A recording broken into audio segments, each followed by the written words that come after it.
Bonjour Cédric Baudet. Bonjour Jean-Philippe Denis. Cédric Baudet, vous êtes professeur ordinaire à la Haute École de Gestion Arc à Neuchâtel, en Suisse. Co-auteur avec Sébastien Point, EM Strasbourg et Isabelle Walsh, Schema Business School, d'un article hommage à Bernet Glaser.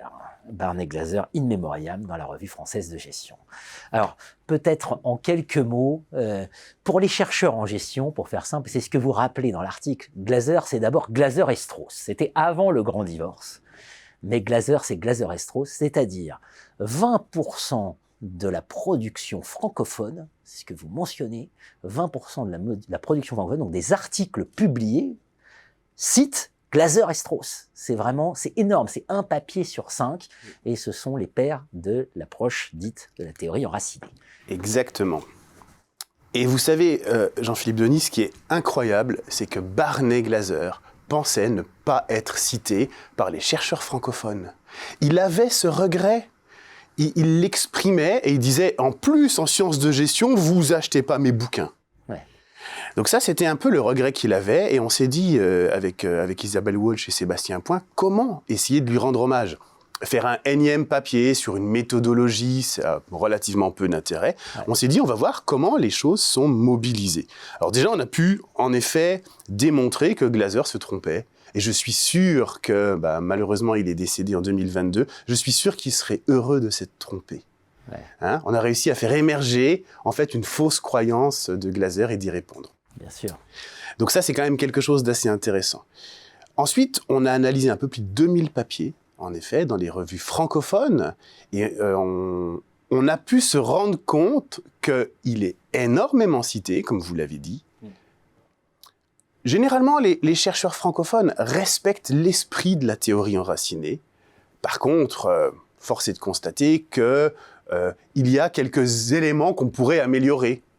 Citer Glaser sans mobiliser les préceptes clés de la théorie enracinée, on estime qu'on pourrait aller un peu plus loin. Faire un codage relativement partiel, un codage ouvert, sans arriver à une théorie, eh bien, on a estimé qu'on pouvait encore aller un peu plus loin.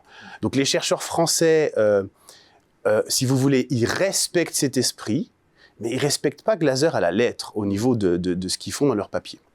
Alors, on ne veut pas du tout donner une leçon. Ce n'est pas ça l'idée, parce qu'on est conscient, nous-mêmes en tant qu'auteurs, que dans les papiers, il y a une place relativement restreinte pour les éléments méthodologiques. Mais dans notre article, on essaye d'expliquer quand même, il faut ajouter un peu de transparence sur comment on mobilise la théorie enracinée. Alors, un point très important, c'est que tout de suite, on va dire, si je me mets du point de vue des professionnels, oh là là là là là là, de la méthode, qu'est-ce qu'on en a à faire de la méthode ? Ouais. Et là, ce qui est très intéressant chez Glaser et Strauss, et c'est ça qui fait l'impact de Glaser, c'est que la méthode est le résultat, quelque part. C'est pas, il y a la méthode d'abord et il y a le résultat ensuite, le résultat, c'est la méthode. Ouais. C'est ça, pour Glaser, déjà, la notion même, le concept même de théorie enracinée, grounded theory, c'est une démarche méthodologique avec des préceptes, mais le résultat même, étant donné que vous allez avoir une théorie qui émerge de données, eh bien, ce résultat même se nomme une théorie enracinée. Elle est enracinée dans les données, elle a émergé des données. Donc, en fait, ça ajoute un petit peu de confusion, en effet. Un peu de confusion sur est-ce que c'est la méthode, est-ce que c'est le résultat, est-ce que c'est les deux ? Eh bien, on pourrait aujourd'hui dire que c'est les deux. C'est les deux. Comme disait Kurt Lewin, il n'y a rien de plus pratique qu'une théorie.